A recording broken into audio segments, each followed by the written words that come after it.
बहुत समय पहले की बात है। माधवपुर नामक गांव में एक गरीब किसान अपनी बूढ़ी अम्मा के साथ रहा करता था। उसके पास एक छोटी सी जमीन थी जो कि बंजर हो चुकी थी।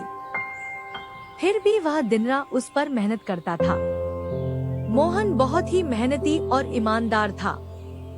वह एक आत्मविश्वास से भरा हुआ व्यक्ति था जिसे ना हालातों से डर लगता था ना ही लोगों की बातों से। हर दिन सूरज उगने से पहले ही वह उसी आत्मविश्वास के साथ उठता और अपने खेत की ओर बढ़ता जहां सिर्फ बंजर जमीन थी, लेकिन उसके सपनों की हरियाली छिपी हुई थी। उसे यकीन था कि एक दिन उसकी मिट्टी उसे जरूर जवाब देगी, सोने जैसी फसल बनकर। ओ बेटा मोहन, तेरे लिए मैंने जमींदार से बात कर ली है। वो तुझे अपने पास काम पर रख लेंगे। तू भी जाकर उनसे एक बार बात कर ले बेटा। अब हमारे बस की बात नहीं रही। कम से कम वहां रहकर तू अपना गुजारा तो कर पाएगा। मुझे तेरा बहुत ख्याल है मोहन, इसलिए यह कदम उठाया।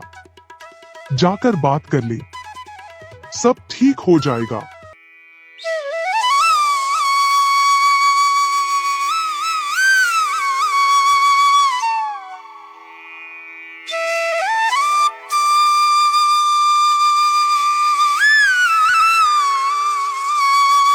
अम्मा, तुमने क्यों बात की वहाँ? मैं नहीं जाऊंगा। हमारा खुद का खेत है तो मैं दूसरों के पास क्यों काम करने जाऊं? मैं गरीब सही मगर खुददार हूँ। मैं अपनी मिट्टी में पला हूँ, उसी में पसीना बहाऊंगा। चाहे जितनी भी मुश्किल हो अम्मा, मैं अपनी ही जमीन पर मेहनत करूंगा। किसी और की नौकरी नहीं करूंगा। अरे मोहन, उस बंजर जमीन में क्या उगाएगा तू? वो जमीन अब बिल्कुल बेकार हो गई है बेटा। ना उसमें नमी बची है ना जान। तू अपनी जिंदगी यूं ही जाया कर देगा। उस जमीन को संवारते संवारते मैं जानती हूँ तेरा हौसला बड़ा है, पर बेटा हौसले से पेट नहीं भरता। तू मेरी बात मान ले। वो जमींदार कम से कम तुझे रोज की रोटी तो देगा।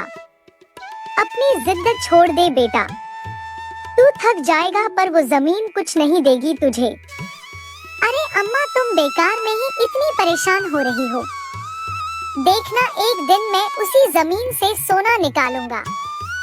यह जमीन ही हमारी सबसे बड़ी ताकत बनेगी। मोहन खेत में काम कर ही रहा था कि तभी वहाँ पर एक आदमी आकर बोला, अरे मोहन भैया, आपको भी मानना पड़ेगा। आप फिर से इस बंजर जमीन पर मेहनत कर रहे हैं। अरे मंगेश भैया, अब क्या करें? जमीन हमसे ज्यादा मेहनत करवा रही है, पर क्या करें? धरती तो माँ समान होती है। जैसा वह चाहे वैसा ही करना पड़ता है। कभी सख्त हो जाती है, कभी चुपचाप सब सह लेती है, कभी बीज को छुपा लेती है तो कभी उसे जीवन दे देती है। हम तो बस उसके बच्चे हैं जो उसके हर रंग को अपनाना जानते हैं। थक तो जाते हैं भैया, पर जब मिट्टी की खुशबू आती है ना तो सारी थकान उतर जाती है। उम्मीद है यह माँ हमें खाली हाथ नहीं लौटाएगी।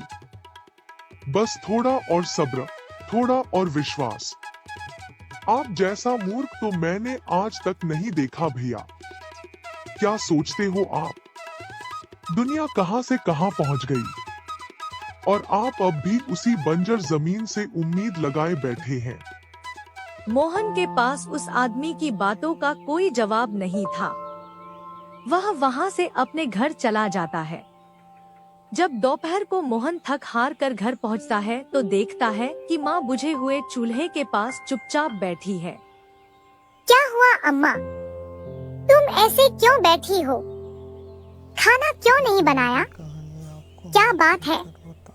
बेटा, चूल्हा जलाने के लिए लकड़ियाँ नहीं है, इसीलिए चूल्हा कैसे जलेगा? बस इतनी सी बात है अम्मा। मैं अभी जाकर ले आता हूँ लकड़ियाँ। मोहन लकड़ियाँ लाने जंगल चला